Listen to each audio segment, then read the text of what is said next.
Are you making a choice to give a presentation, or are you making the decision to give a presentation? There's a difference between those two. I just had a very beautiful chat with ChatGPT about the difference. What is a choice and what is a decision, and what makes something a choice and something a decision. And I turned out to be that when you have several alternatives, like you want to spread your message, right? So there are several options to do that. You can do that by a blog, you can do that by podcast, a video podcast even. You can do that by giving webinars, slide webinars. You can do that by being live in a webinar. You can do that by speaking gigs, by videos, all types of things. And some of those options work for you and some don't, right? So you make a choice. Okay, well, this is what I do. But now you want to take it one step further. You want to spread your message to more people all at once. And you say, okay, well, someone said speaking is a good option. So let me try speaking, which is giving a presentation for a live audience. Whether that's on Zoom or whether that is in person, that doesn't really matter. Because both can freak you out, really. So that's where the fear of public speaking comes in, right? So you say, okay, well, I'll try that speaking. I'll try that speaking route, and then you do a sales presentation, and you follow a sales course, and you give a presentation, and it doesn't work out. And they say, well, okay, I tried. This is not for me. You were giving the presentation, and all of a sudden all those fears came up: the fear of failure, the fear of judgment, the fear of all those people staring at you, all the bodily effects that you have. So you're like, well, it's not for me. I'll give up that. I have a fear of public speaking. I'm one of the 75% of people who have that fear. So you know what? This is not for me. I'll stick to blogging. I'll stick to, I don't know, one-on-one trainings, for instance. But then I say, okay, but then the choice that you, the choice that you made was for, say, well, I'll try speaking, was just a choice, right? Because as soon as the heat came on, you said, it's not for me, and you gave up. So you'll try. And trying, the word trying on itself, when you use that, trying has an insecurity element in it. Trying basically leaves a back door open to give up. I tried. It's not for me. Bye. And you give up. So that means that whether you were going to speak was a choice. A decision is something that has an added component in it. You still make the choice, whether you're going to do a webinar, blah, blah, blah, blah, blah. That they say, okay, I will do speaking. And the way to say I'll do speaking, to make it a decision, is the difference is that you own the choice, which means you take responsibility. That means that you need to take action. And you take accountability, which means that, I had to look that up, that you commit to take that action, do it several times, and go right through the fear. So basically, it's rolling up your sleeves and fight the storm, right? Go through the storm. That's owning your choice. So you still make a choice. I'm going to do public speaking. But then you own it, say, okay, no matter what, hell over high water or whatever that was called, right? I'm going to stick with it. I'm going to stick with it. And then those two together, making a decision and owning the decision, is called, making a choice and owning the choice, that is called a decision. And you heard it already within my words. When someone says, I'll try, you leave the back door open to give up. That's a choice. When you say, okay, I will do this, and you're a business owner, right? So you're a man or a woman or a person that goes by your word. You do what you say. So when you say, I'll do a presentation, then you made that choice and you're going to do it. You own it. You own that choice, you're going to do it.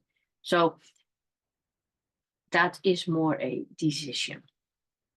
And that made me look back on the choices that I made. You heard my words already, right? Choices. I can make choices. That's not the problem. But can I make decisions? Because I am not good at that. I was thinking about challenges, doing challenges. There was a point, I think last year or the year before that, I think last year, that everyone was doing challenges, right? I think, what is this challenge is about? I understood more or less how it worked. So I did a free workshop. That's how it starts, right? A free workshop from a challenge. And apparently I did that with the person who invented challenges. So that's good. I was in the right place. So when it came to making the offer at the end,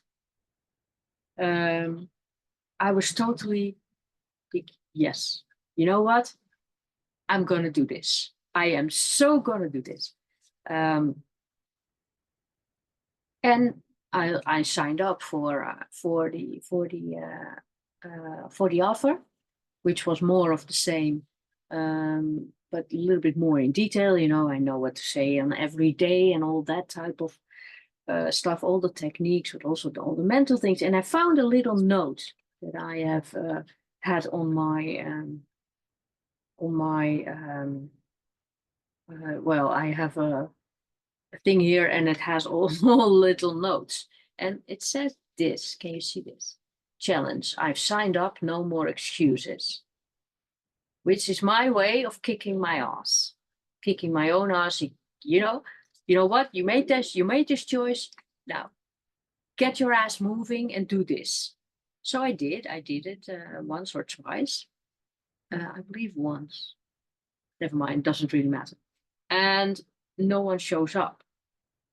Which for me, and we talked about this before, is a rehearsal. So I didn't really mind that much. However, it was kind of, for my confidence levels, everything that I say or do comes back to confidence and my confidence levels. It brought down my confidence levels. So at the moment itself, okay, no one is showing up, but, I'm going to do it anyway, and blah, blah, blah. And I talked myself through this. So that looks like I made a decision, right? Going through the fear of no one showing up and no one would like whatever I have to say. So it looks like I made the decision, but making a decision also means that no matter what, you'll do it again and again, again and again and again. Some people call it commitment. I don't like that word, commitment. I don't know why. I need to figure that out for a moment, but I don't like the word commitment. But some people call that commitment. So after, no one showed up to that challenge, no more excuses, I stopped giving them. I made an excuse. It's like, well, it's taking a lot of time of the people, you know, the challenge is over several days. That means it's people need to commit over that several days to spend at least an hour of time, max an hour of time with you. And so most people are not committed to that, blah, blah, blah, blah, blah. All excuses, all excuses. I stopped giving them. And I was thinking that when I was chatting with ChatGPT about this, then I was thinking by myself, no, that choice of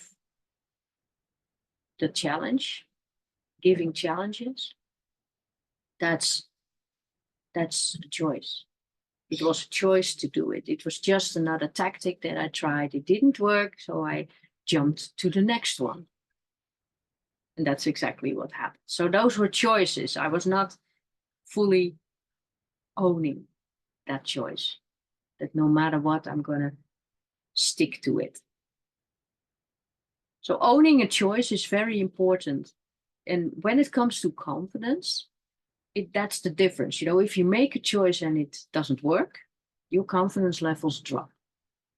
But if you make a choice, you own the choice, so you make a decision, and then it doesn't work, that's where you say, okay, it didn't work this time.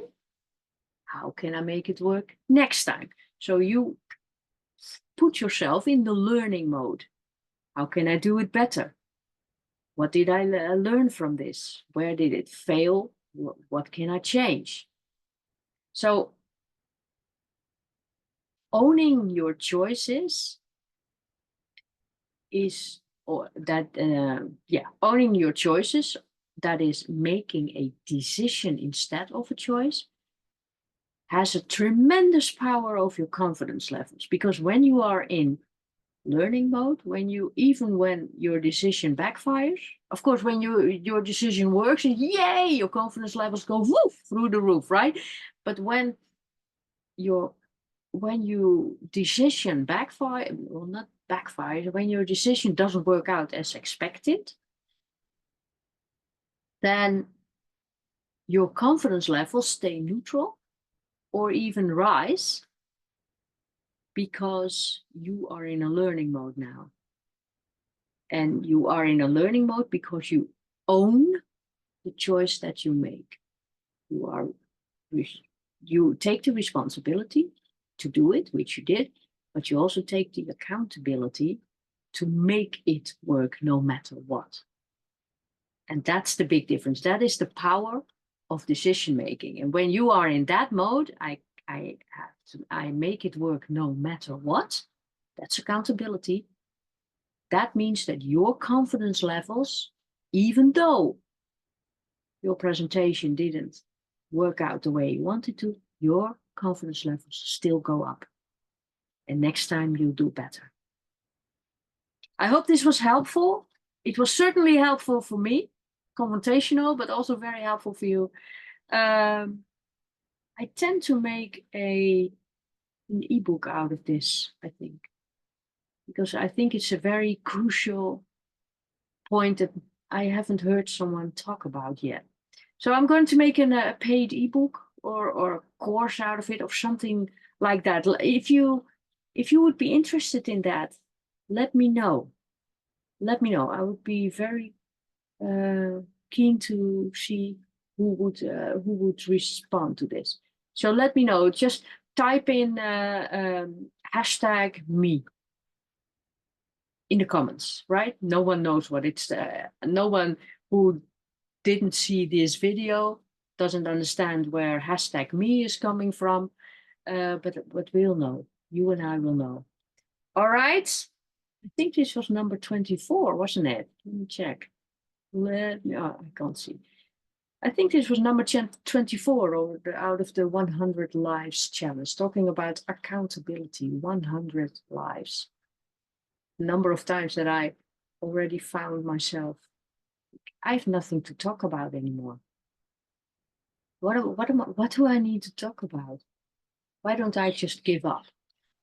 But I'm still here, and I'm going to push through that fear of not being enough, not having enough to say, finding out to be an imposter, all that type of stuff. I'm still here. I'm going to do it. I'm taking the accountability. Not I'm going to do it. I do it, and I'm taking the accountability.